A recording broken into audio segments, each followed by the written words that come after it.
आता पाहूयात पुणे जिल्ह्यातील टॉप 9 बातम्या। पुण्यात डीपीडीसीतील कामांची त्रयस्थ संस्थेतर्फे तपासणी। जिल्हा नियोजन समितीच्या माध्यमातून होणारी विकास कामे डिसेंबरपर्यंत पूर्ण केली जातील। पालकमंत्री अजित पवारांची माहिती। पुणेकरांना उन्हापासून दिलासा मिळणार। पुण्यासह राज्यात आज वादळी वाऱ्यासह पावसाचा अलर्ट। पुणे शहरासह जिल्ह्यात आज दिवसभरात पावसाची शक्यता।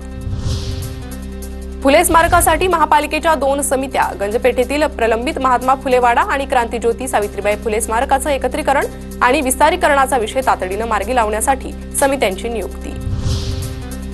पीएमआरडीएची हवेली आणि मुळशीतील 3 ठिकाणी एकाच वेळी अनधिकृत होर्डिंगवर कारवाईनंतर विकास परवाना विभागाकडे चलन भरण्याची धावपळ सुरू।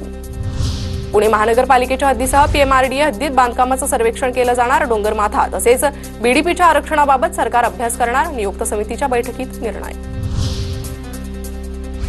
पुण्यातील तलाव पाणीसाठे वेळेत गाळमुक्त करा। पावसाळ्यापूर्वी कामं मार्गी लावा। पालकमंत्री अजित पवारांच्या अधिकाऱ्यांना सूचना। पुण्याच्या राजगड तालुक्यातील पाबे घाट रस्ता वाहतुकीसाठी बंद। 4 मे पर्यंत घाट रस्ता बंद राहणार। घाट रस्त्यावरील उर्वरित डांबरीकरणाचं काम हाती। जुन्नरच्या उदामपूरमध्ये भैरवनाथ महाराजांच्या यात्रोत्सवाचा जल्लोष। यात्रेनिमित्त कुस्त्यांचा आखाडा रंगला। पुण्याच्या भोरमधील न्यायालयीन कर्मचाऱ्यांची आरोग्य तपासणी। आरोग्य दिनाचं औचित्य साधत तपासणी शिबिर संपन्न।